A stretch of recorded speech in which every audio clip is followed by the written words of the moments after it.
Ray. Et voilà. Donc on va suivre leur descente intégralement, les deux concurrents français qui sont partis comme des boulets là, dans la première partie du parcours et la première porte. Ah oui, c'est vraiment des fonceurs qui vont jouer le coup de la médaille d'or du départ à l'arrivée. Ils ont déjà malheureusement une pénalité sur le haut de parcours, là je vois, mais pour eux c'est pas forcément un handicap, c'est vraiment des gens qui se motivent dans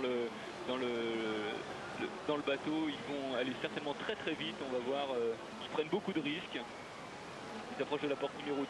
Il faut dire qu'ils sont ensemble depuis très longtemps, ils pagaient depuis 15 ans, ils se connaissent parfaitement. Je crois que la cohésion est tout de même la qualité essentielle pour réussir dans ce sport délicat. Oui, ça fait 15 ans qu'ils pagayent ensemble. On a vu tout à l'heure l'équipage Biodai qui est seulement formé depuis 1 an et demi. Donc c'est un équipage d'avenir, mais c'est peut-être insuffisant. Alors que là, ces Guinerais vraiment ont tout ce qu'il faut pour... oui, ils ont failli tomber. Ici, oui, mais sans problème. Ils n'ont même pas perdu de temps. Une pénalité, donc il faudra rajouter au temps qui s'inscrit et qui se déroule à votre droite, en bas de l'écran. Nous approchons de la fin avec l'équipage Saïdi Del Rey, l'équipage français qui est très bien pour l'instant.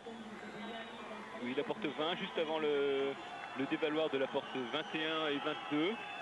L'ambiance commence à monter sur la berge là.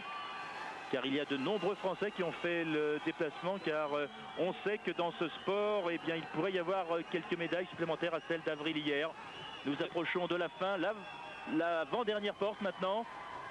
Très beau stop 23, les deux décalés 24 et 25, sans problème la 24. La 25 est sans problème.